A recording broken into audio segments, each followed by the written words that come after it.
And we're back. In this video, I'm going to be going over my process of converting this model from being used to render a still image to printing it, setting up the print, going through that whole process, and then painting it, for a final figurine model, whatever you want to call it. The processes for setting up a model for render and print aren't too incredibly dissimilar, and it's not like I have to completely start over. So I won't be showing you too much of the sculpting process.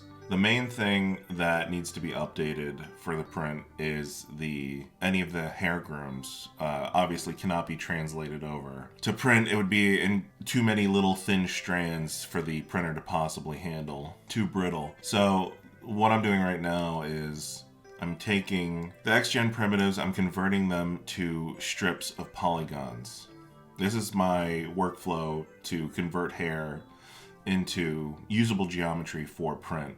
So from there, I'm going to bring them in a ZBrush, add thickness to them, and merge them all together into one mostly usable piece of geometry. Of course, when I brought them in, they were massive. Anybody that's familiar with using the workflow going back in between Maya and ZBrush knows there's always scale issues.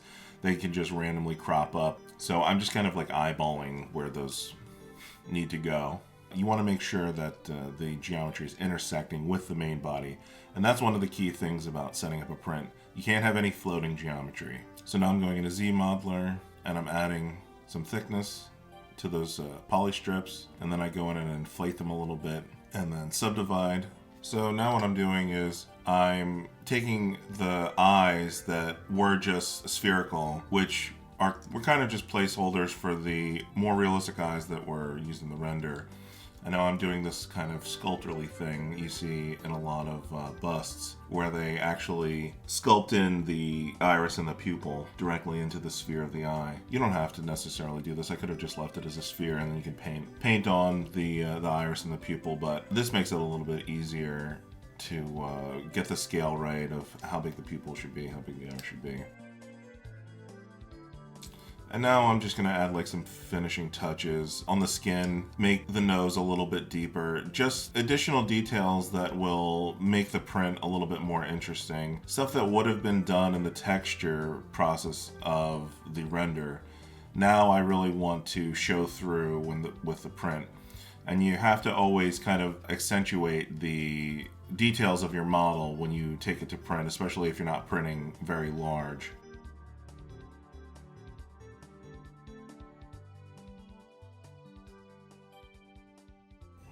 Adding some additional texture to the iris.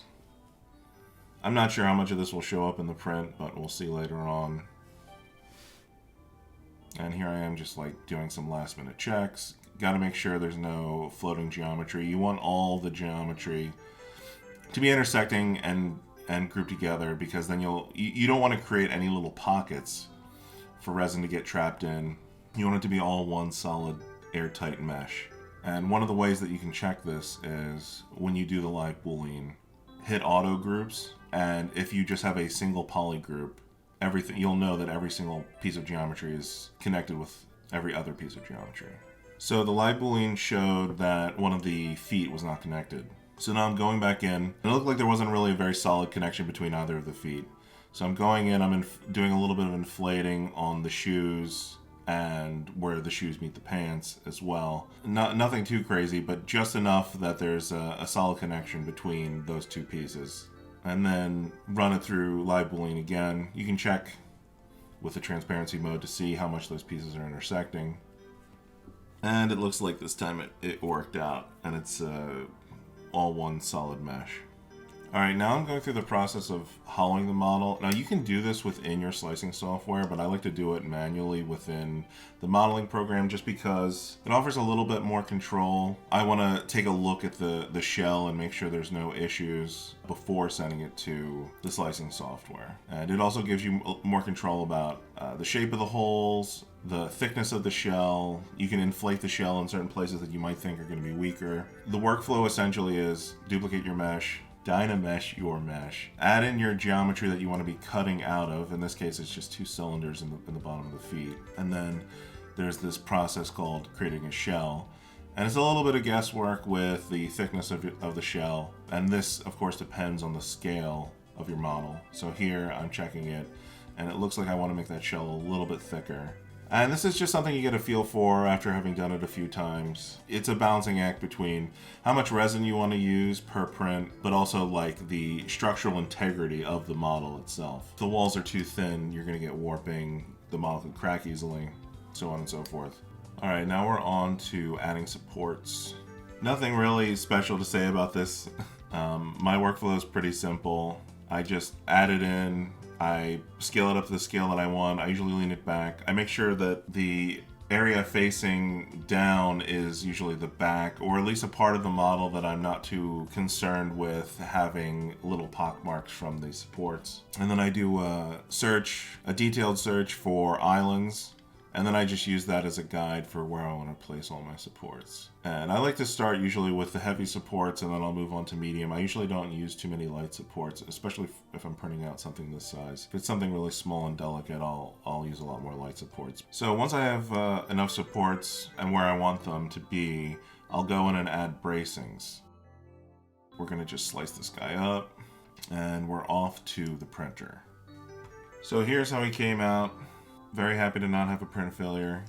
Usually, after doing a number of prints, you can usually tell that your print is going to succeed. And I just turn it upside down. You want to drain the excess goo out of the bottom before you give it a wash. And so here I just have my camera set up above.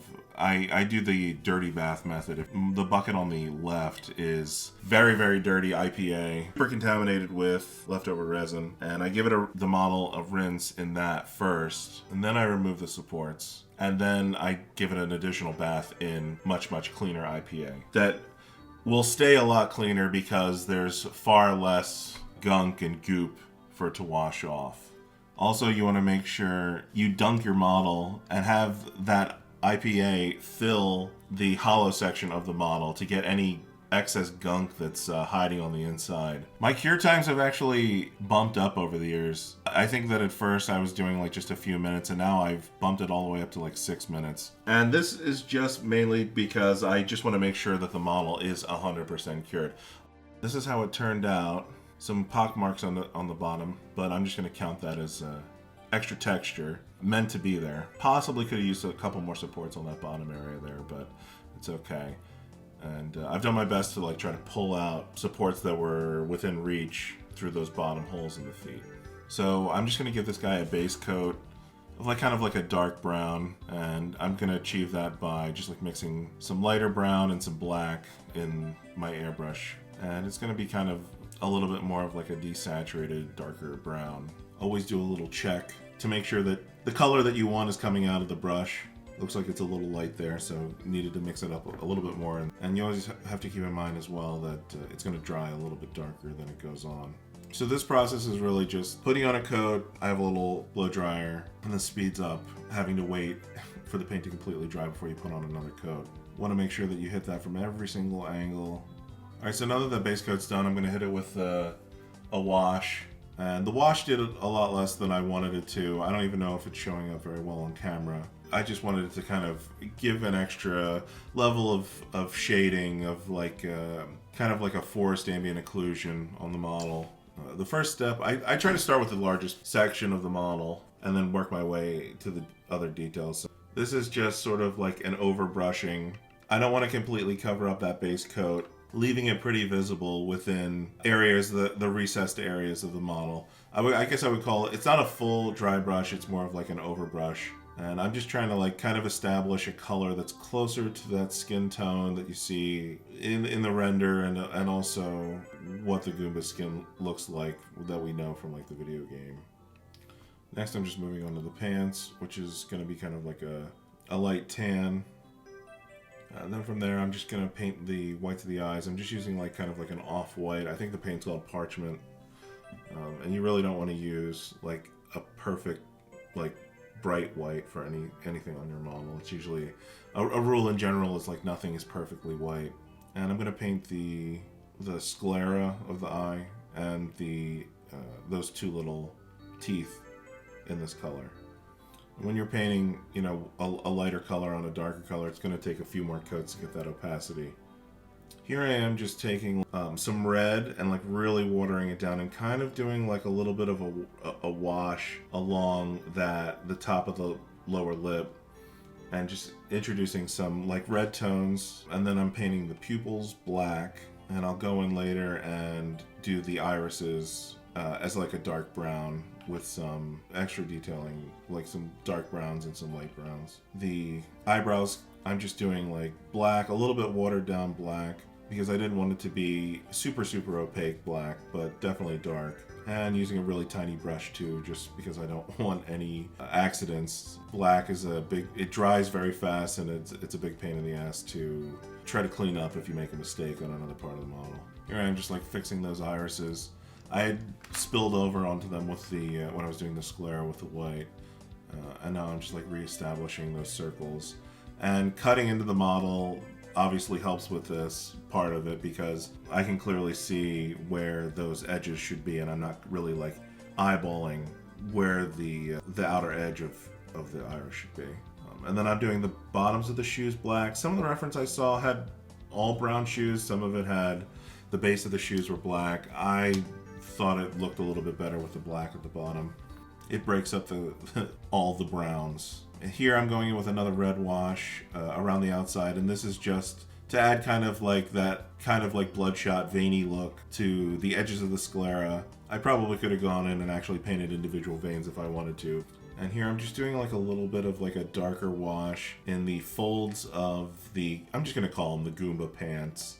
And I'm just taking like a darker brown, just really watering it down. I don't have any actual washes. And this final step, I probably should have done this earlier, but I'm just dry brushing.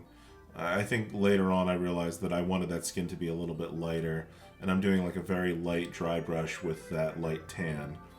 And this final step actually was super important and made the skin look a lot better and brought out all those details that I had added in the sculpting process. And that's how it turned out. This is the final product. I'm actually pretty happy with how it turned out. And that's going to wrap it up for this one, guys. Thanks for watching this long. If you're into 3D printing, make sure you grab this model. It's linked down below. And I'll catch you guys in the next one. Thank you.